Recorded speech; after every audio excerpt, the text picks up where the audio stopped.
พี่น้องเอ้ยเนาะได้ข้าวลายแท้อันนี้2กระสอบพูอันนี้สบายดีเด้อสบายดีพี่น้องเอ้ยเนาะบ่ได้พ้อแต่โดนทางแม่น้องน้ำเพชรเนาะเป็นจังได๋แม่ตู้อยู่ดีมีแห้งอยู่บ่ใครแด้ โอ้พี่น้องเอ้ยเนาะได้ข้าวลายดีมื้อนี้เนาะ2กระสอบเลยพี่น้องเอ้ย แบ่งครึ่งเนาะตัวพี่น้องไอ้เนาะถือว่าบ่ได้มาหาเพิ่นโดนเติบเนาะประมาณ3บ่ตั้งแต่2-3 เดือนตั้งแต่ตอนซื้อรถจักรมาให้เพิ่นพุ่นแหละพี่น้องเอ้ยเป็นจังได๋รถจักรยังใช้ขี่ดีอยู่บ่โดยแต่ดีอยู่แต่ท่อแต่ว่ามันสตาร์ทบ่อยากได้สตาร์ทบ่อยากได้บางเทื่อก็เป็นน้ำหมอแบตหมอไผเนาะ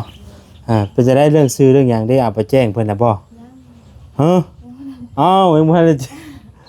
โดยเออบ่ได้แจ้งว่ามันสิเป็นรถเถื่อนแล้วจังหน่อยน่ะ ไปกับบ่ไปจักเทื่อเออไปขาดๆเพิ่นคืนได้เงินแล้วก็ว่าสิไปแล้วจ่ายนั่นได้ทีละเบิดแล้วบ่ได้ไปแล้วก็ว่าแล้วดำหน้าก็สิไปต้องไปแจ้งเป็นชื่อเจ้าได้เลยเด้อเพราะว่าทางใบซื้อขายมันใบซื้อขายมันเป็นชื่อของว่าแสนแต่ว่าเฮาต้องได้ไปแจ้งมันเป็นชื่อของเฮาเองสินะเพราะว่าถ้าคำว่าเฮาบ่เอาไปแจ้งน่ะเฮาจะบ่ได้ป้ายมันก็มีแต่ใบอันนั้นซื่อๆนะอันนี้คือเฮาเอาไปแจ้งขึ้นป้ายสินะเฮาก็จะบ่ได้ป้ายพี่น้องเอ้ยได้เงินมาแล้วก็ไปแล้วนั่นนี่ก็ไปนั่นแหละว่าแสนบอกให้ไปแจ้งตั้งแต่ตอนซื้อมาแรกๆพู้เฮาก็พอได้เห็นว่ามันก็บ่ได้ใช้จ่ายอย่างไรนะมีแต่ประมาณ 200,000 ปลายบ่เฮาเสียค่าป้ายนะมันบ่ได้เสียค่าอีหยังดอกเนาะเสียแต่ค่าป้ายนั่นแหละพี่น้องเอ้ยเนาะประมาณ 200,000 นี่แหละไปแล้วเห็นว่าเนาะจักหน่อย บ่ได้ป้ายเด้เนาะลูกค้าก็ว่าอยู่ว่าสบายดีเด้อพี่น้องเด้อเนาะไปแล้วว่าป้าตัวมาแบบเป็นนั่นเป็นนี่อะไรเงี้ยไปว่าเซนเพิ่นแล้วโอ้บ่ใช่มีแต่ซื้อมาให้เนาะเซนชื่อมาให้อยู่แต่ว่าเพิ่นว่าสมมุติว่าเฮาไปเป็นนั่นเป็นนี่มันเป็นเปอร์เซ็นต์ต้องไปเปลี่ยนเป็นชื่อเฮาตั้งใจสิไปแล้วค่ะนั่นนี่ว่าเลิศยุดสิไปไปนั่นไปนี่แล้วไปบ่สินะหน่อยก็ว่าเปอร์เซ็นต์มาทำมาก็สิบอกเอาพุ่นแล้วถ้าว่านั้นก็แล้วช่วงลำไห้ลำหน้าก็ไปเอาไปเปลี่ยนชื่อเป็นหยังขึ้นป้ายนั่นแหละไปให้เพิ่นเช็คคือว่ามันนายนี่ทุกล่ะเนาะฉะนั้นมันเป็นอันนั้นเนาะก็เช็คเบิ่งน้ำเอาขี่เป็นรถห้างอีกได้เนาะแต่ว่าปล่อยมันเป็นรถห้างเด้ชื่อไว้ตลอดให้ยาชนะสิไปตัวมีมื้อนี้ก็ทั้งบ่าวซาดีพี่น้องเนาะเพิ่นซื้อข้าวมาเนาะเป็นสะพานบุญให้กับทางผู้รักผู้ใหญ่เนาะถือว่าทางแม่ทางไหนซื้อมาให้แม่จักเพิ่นบอกว่างานจำบ่ได้บ่อ้าวพี่น้องเนาะบ่ต้องว่ารถเลยนางดีๆลูกละสิว่าฮะบ่ลืมไว้แท้แล้วเพิ่นก็ลืมไม่เคพอจีบ่โอ้ดเคก็พอจีเพราะว่ามานำกันก็เว้าสู่กันฟังอยู่พี่น้องเนาะก็นี่แหละเพราะว่าทางแม่เพิ่นให้ทางบอสลีเนาะเป็นผู้มอบสิ่งมอบของพี่น้องเนาะเครื่องเข้าของในมื้อนี้ก็ขอบคุณทางแม่เพิ่นหลายๆเนาะที่ว่ามอบงานให้ทางบอสลีพอได้มามอบข้าวของให้ทางเอื้อยเพิ่นพี่น้องมื้อนี้ก็ได้มีทั้งเพิ่นก็อุดหนุนนั่นว่าร้านค้าบ่แช่น้ำนี่เนาะ ต้มขนมนมเนยมาให้น้องเป้าๆแก้วมีแก้วอยู่ยิ่งอยู่อ่านได้เพิ่นแหละไปทั้งขางเพิ่นยืนห่างนะบ่บัดนี้เนาะจื้อกันได้อยู่บ่เฮ้ยนี่ฮะ ชื่อกันได้บ่บ่เปล่า จื้อ ข ได้ น อยู่ ม บ่ พอจิตมาให้มือ ให้ นี้ เลย หมดมือเดียว ไผจื้อได้ หืม ไผได้ งานเอ้ยเนาะ จื้อได้แบบบ่บอกชื่อมึงดู อ่าอ่าไปจังได๋ซุมื้อนี้อยู่พากันเฮ็ดหยังกะ เอาเด้อ ฮะ หมูคนได้ ฮ่าถ้าเอ้ยได้จะไปเฮ็ดหยังอย่าเวียกหยังบ่ซุมื้อนี้ ขน้อยค่ะบ่ไปรับจ้างน้ำหน้า อืม ลูกกาดน้ำหน้าช่วงนี้บ่มีเวียกหยัง ไปรับจ้างบ่ทำให้ดำนาโอ้เพิ่นจ้างเอาวันเท่าไหร่แล้วดำนา วันละ150,000 วันละ ดำนา อ๋อ เพราะว่าลูกกาแล้วพระเจ้าเป็นหมัดละ 2,000 โอ้เฮาดำลายหรือว่าลูกหลายก็ได้ไว้เนาะ สมมุติว่าเฮาได้100หมัดก็ได้200,000สมมุติว่าแล้วว่าเฮาได้ลายก็ให้เพิ่มขึ้นอีก อืม 150บ่ยังคือว่าเฮาลูกไว้ก็ แต่นี่เพิ่นบ่ได้ลำบ่จ้ะเดี๋ยวนี้ เพิ่นเศร้าเด้ อ๋อ เพิ่นว่าเพิ่นลูกปีน ฮะ เพิ่นลูกแล้วเพิ่นก็เลยหยุด เอ้าลูก มันบ่ได้เข้านะ เขา เขาได้เท่าไหร่ได้85ศพแล้ว เอาเฮา ให้เจ้าของหน้า15ศพ เวลาแต่ก่อนมีคนมาเฮ็ดสิบ่ แล้วเพราะว่ามันบ่มีผู้เฮ็ดนะเจ้าของเพิ่นบ่อยู่แล้วเพิ่นให้คนอื่นมาเฮ็ด น้องน้ำเพชรนั่นบ่น้องน้ำเพชรบ่ได้ไปโรงเรียนบ่ บอกเพิ่นไม่ได้ ยังไปปิดยังให้ปิดบ่ ปิดแล้วปิดไปโดย เปิดจะกลับไป แบบเพิ่นเปิดเพิ่นเลยเนาะช่วงเดือนใดเพิ่นเปิด เดือนเจ็ด เดือน ที่หนึ่ง แม่จะบอกยัง เดือนเจ็ด อ๋อดำหน้าช่วงดำหน้าแล้วจักบ่ดำหน้าแล้วข้อหนึงกับ มาแล้วเพิ่นก็เปิด ไปเปิดต่ออีกเนาะน้องนั้นได้น้องโจ๊กได้ไปทางใดจ้ะ น้องจกก็อยู่เฮือนเลย เออ เมืองนอก เพราะว่าน้องน้ำเผ็ดไปน้ำเมเด้ เอ ดำนา อ แล้วอยู่เมืองนอก อ่า อื่นก็อ้ายไปแบบเปลี่ยน ๆ กันนะ อืม เพราะว่าบ่มีผู้เบิ่งน้องสอนไปเท้า อืม เท้าอยู่เดียวเพิ่นเอาบ่กุ้มอันก็เลยได้เปลี่ยนกันเปลี่ยนมือ แห่ไว้เด้อน้องกระเป๋าเด้อ เงี้ยนำหน้า อ่า มื้อก่อนน่ะก็เอาเพิ่นไปน อืม ำแล้วก็เอาไปลงขี้ต้ม อ่า ดำหน้า ๆน้องน้ำเพชรก็ไปดำน้ำกันบ่เพิ่นให้เฮาได้จ้ะ เพิ่นให้แสนหนึง อ๋อเรื่องน้อยก็ไปเรื่องน้อยเพิ่นให้แสนหนึงผู้ใหญ่เพิ่นให้แสนห้าเนาะไกลบ่ไป ประมาณ2 หลัก ประมาณ2ลักเนาะ เพราะว่าขี่ไปทางเทิงเพิ่นละทางจุเปอร์เซ็นต์เมื่อ บ่ได้มาหาแต่โดนประแสกันพุ่นนี้ก็มาอันเดียวกันนั่นแหละพี่น้องเนาะพอดีแก่ข้าวแก่น้ำมาให้เพิ่นเราสิพากันกลับพี่น้องเอ้ยเพราะว่ามันก็คือว่าฝนตกช่วงนี้เนาะไปทางใดก็บ่โทเละเบิดขี้ตมก็ได้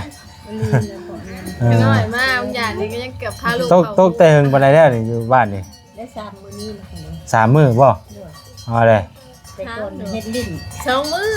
หากระตกวันนี่ก็มื้อนี้ ห่วยอยู่บ้านเนี่ยมันตกเป็นอาทิตย์ได้ ลิ้น แต่อยู่ในหากระตก2มื้อ ตกเป็นอาทิตย์ได้ ช่วงนึงนะมันกระตกต่อมันหยุด เอ นะ อ ก็มาตกใหม่2มื้อ 2 มื้อนั้นน่ะมันมือพอจิตมาหัน บ่ที่เพิ่นมาเข้ามาบ่ก่อนน่ะ โดยเพิ่นก็มามื้อซืนนั้น อื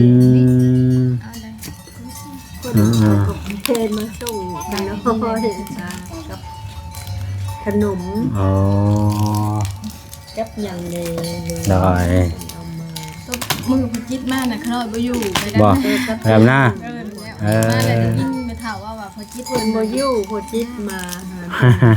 ไปแล้วคันสิให้เพิ่นไปแบบมันเปื้อนอยู่คุณมันลมมันทางเปื้อนมันลมมันยาก อย่างเพิ่นมันไปลูกก้ามันน่ะ อืม ก้าผัดไก่แบบอย่าดื้อลูก เนาะพี่น้องเอ้ยเพราะว่าช่วงนั้นน่ะซื้อมาให้จักสอบนะพี่น้องเอ้ยหลาย3สอบเนาะ3สอบ4สอบ ตาม นี่แหละ โต๊ะก็ได้ ดีลูก ดีแต่ว่ามีทางผู้รักผู้ใหญ่เพิ่นซื้อข้าวชนะมาให้พอได้หน่วยไปอีกพี่น้องเอ้ยเนาะบ่ได้ไปเฮ็ดเวียกอยู่น้ำนั่นบ่ซะน้ำแม่ยังแม่ แม่นี่ บ่ได้ไป เพราะว่าดำหน้าแหละหยุด อ๋อ ช่วงบางอย่างนี่ขน้อยกับลูก โดย ลูกจิบ เบิ่งอยู่หาเบิ่งติดเบิ่งรถเด้อ ช่วงดำนาอยู่ อยู่ดี ได้กุญแจน่ะยังใหม่อยู่เนาะ โดย สตาร์ทเอาบ่นี่ โดยสตาร์ทเอา บางทีก็ได้บางทีก็บ่ได้ ใช้กุญแจดิ เจ๊นั่นเถอะมันกด งามได้นี่พี่น้องเนาะต้องย่องคักจ้ำ ขี่ไปแต่มันสูงพอ สูงบ่ โดยมันสูง สูงโพดบาดนี่ มันสูงดิ อืม ขับมันสูงแล้วมันอยากข้ามยากเวลาจอด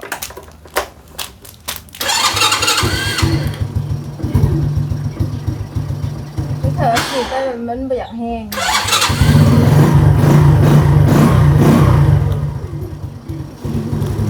เด้อันนี้มันเป็นคันเร่งมันบ่สิเฮาก็เข่งเอา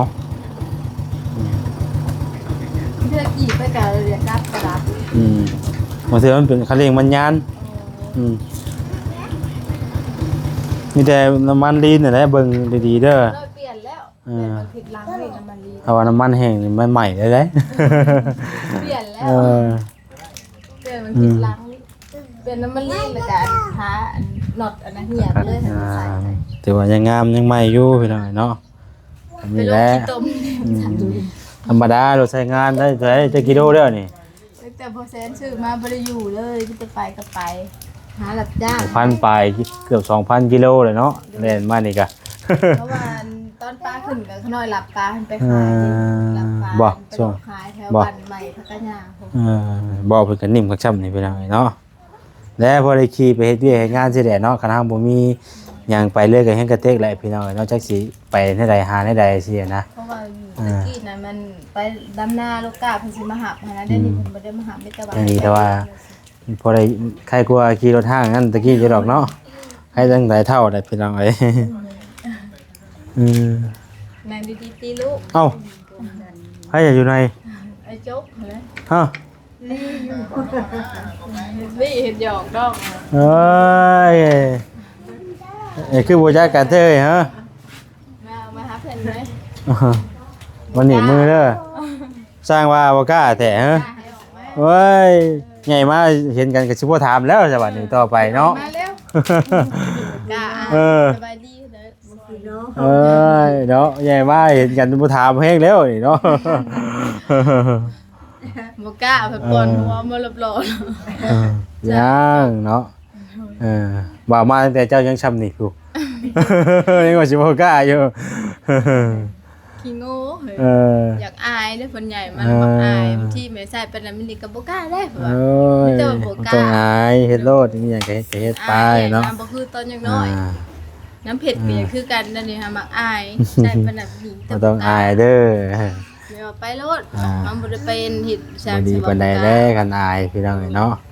อายจุเพิ่น มันยังก็บ่ใกล้เฮ็ดบ่ยังก็บ่ใกล้เฮ็ดจังน้อยเฮานี่แล้วสิโอ้ยใหญ่มาแล้ว บ่กุ้มตัวเองได้เนาะ ไม่ให้ตลอดว่าไปยังคือบ่กล้าว่ะเอาไปขอหรือว่าแบบใส่ปานนั้นปานนี้นะ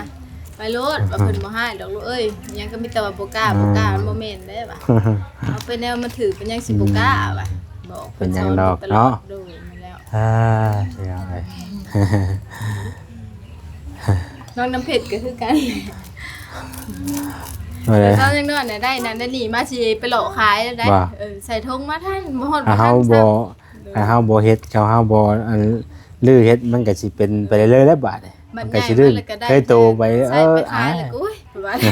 เพิ่นเจอได้อย่าง ต้องฝึกเลย เจ้าซั เพียงแต่ตอนนี้มันจังยังบ่มีความหมาย แม่แล้วบ่ต้องอายนะเห็นคือแม่นี่ว่าหันไปขายเครื่องนะห้องไปโลดตั้งแต่อยู่ ใหญ่มากก็หาเงินเก่งๆแหละมาให้แม่ให้แม่ตู้ ไปขายตู้ไปได้ขนาดนะซื้อปลาเด้อเลย เลย คันเฮาบ่ห้องไว้ไปสิมันยากเด้ อยากเฮาก็ลืมคนอีกหั่น อ่า นะแต่ว่าไปขายเครื่องเฮาบ่กล้าปากกล้าเว้าแล้วบ่ได้ขาย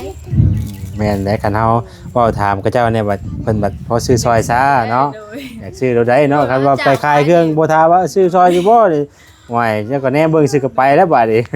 เรามื้อก็บ่ได้ขายแล้วเนาะ ก็ขี่รถไปกายไปเลยเขาบ่ซื้อแล้วแต่ว่าซื้อบ่ อี ปลา หยัง เด้อปลาเด้อ นั่นแหละมันสิได้ขายนั่นแหละมันสิได้เฮาก็เว้าไปแล้วแหละบาดนี้ จอดเว้านั่นนี่หนึงเพิ่นก็มาเบิ่งดูเลย มันก็ขึ้นกับการเว้าได้เรื่องขายเรื่องหยังก็ได้แต่ว่าเฮาถือไปให้เขาเจ้าแนมเห็นแล้วอยากซื้ออย่างโน้นนี่โอ้ บ่มีแล้วแบบสาวไปขายเครื่องไม่ใช่ว่ามันนั่นแต่เขาบ่ซื้อได้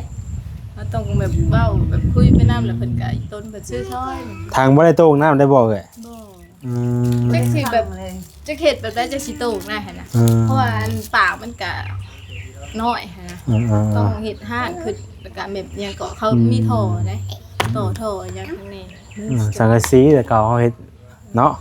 สังกะสีเฮ็ดโต้งเอาแหละเครื่องปลูกเพิ่นเต็มอยู่เนาะ พี่ลึกกะลีได้ขอไว้อันเนี้ย เบิ่งสิไปหารอเบิ่งเครื่องปลูกก่อนนี่ เพราะว่าข้างน้อยน่ะไปรับจ้างอยู่แต่ว่ามาเฮือนนี่คือว่าแบบดอกไม้ดอกตอกข้างน้อย ปลูกไว้บ่ ชาโดนปลูกพังไว้อย่างน้อยเฮาไปหาอยู่หากินโดนรับจ้างก็มาเฮือนก็ยังว่ามีเครื่องปลูกของพัง เดี๋ยวว่าแซนสิหาเบิ่งรอเบิ่งได้อยู่เบิ่งก่อนเด้อเราเบิ่งกันเบิ่งสร้างก่อนมีหยังนำแน่พี่น้องเอ้ยตัวเบิ่งหารอเบิ่งเครื่องปลูกของพังของเพิ่นก่อนมาพี่น้องเอ้ยเนาะเบิ่งอึ๊บมาหารอเบิ่งเครื่องปลูกของพังเพิ่นก่อนบาดนี่โอ้ต้นหมกฮุ้งเพิ่นก็หอยต่อไปก็อยากกินตามหมกฮุ้งก็บ่ยากหรอกเนาะมาพี่น้องเอ้ยมาพาพี่น้องรอเบิ่งเครื่องปลูกของพังก่อนนี่หลังบ้านสวนหลังบ้านเพิ่นพี่น้องเนาะก็ประมาณนี้มีกล้วยมีได้อยู่ได้กินหลายอย่างอยู่เนาะสวนผักสวนหญ้าเพิ่นก็ได้นี่เพราะว่าจะเป็นหมากส้มโอเนาะขวดสิงไข่แป้นได้พี่น้องบ่มีฮอดหญ้าฮอดตองเนาะเราก็เสียตลอดมาเขียบก็มีต้นกล้วยก็มีนี่ต้นกล้วยพี่น้องเอ้ยเนาะงามๆเลยนี่ต้นกล้วยเอิ้นเพิ่นนี่ถือว่าโอเคเลยแหละพี่น้องเอ้ยเนาะตัวนี้นี่หอยหมองนี่เคยตะกี้เพิ่นบ่นี่เนาะมาจังไดก็คือเห็นอยู่นี่ตลอดนี่โอ้ตอนนั้นก็เป็นปีได้พี่น้องเอ้ยสุดแล้วเนาะกำลังสิเป็นปีตัวนี้สุดแล้วตัวนี้โอ้ถือว่าได้หลายหน่อหลายยอดเติบอยู่เด้นี่เนาะงามพี่น้องเนาะกล้วยก็ปลูกงามเนาะเครื่องปลูกของพังเพิ่นนี่ก็งามพี่น้องเอ้ยเนาะนี่พี่น้องเอ้ยเครื่องปลูกของพังเพิ่นถือว่างามเนาะสำหรับคลิปนี้ก็บ่มีหยังหลายเลยพี่น้องเด้อทางบ่แสนเข้ามาหาพี่น้องน้ำเพชรแล้วก็ทางบอสดีเนาะเป็นสะพานบุญให้กับทางแม่เคพอจีจังได๋ก็ขอบคุณทางแม่หลายๆเด้อแม่เด้อขอให้อายุมั่นขวัญยืนเนาะความเจ็บอย่าได้ความไข้อย่าสุมีเนาะปราศจากโรคภัยไข้เจ็บทั้งพวงเนาะหากคิดสิ่งใดปรารถนาสิ่งใดก็ขอให้ได้สมพรสมดังปรารถนาขอให้มีแต่ความสุขความเจริญสุขกายสุขใจเนาะโดยให้อยู่ดีมีแห้งทั้งครอบทั้งครัวทั้งแม่หลายๆพี่น้องเนาะทางแม่เคพอจีที่ว่ามองเบียมองงานให้ทางทีมงานพี่น้องพอได้มามอบเครื่องข้าวของให้ทางแม่น้องเพชรพอได้อยู่ได้กินเนาะอยู่ดีมีแห้งเบิดสุคนเด้อพี่น้องเด้อเนาะแล้วก็ฝากทาง FC เข้ามาเบิ่งมาชมแล้วก็เบิ่งโฆษณาให้เด้อพี่น้องเด้อเนาะฝากติดตามกดไลค์กดแชร์เป็นกำลังแรงใจให้แน่พี่น้องเนาะแล้วก็บ่กดกรรมโฆษณาจังได๋ก็เป็นกำลังแรงใจให้เด้อพี่น้องเด้อเนาะเอาสำหรับคลิปนี้ไปแล้วพี่น้องอยู่ดีมีแห้งเบิดสุคนสบายดี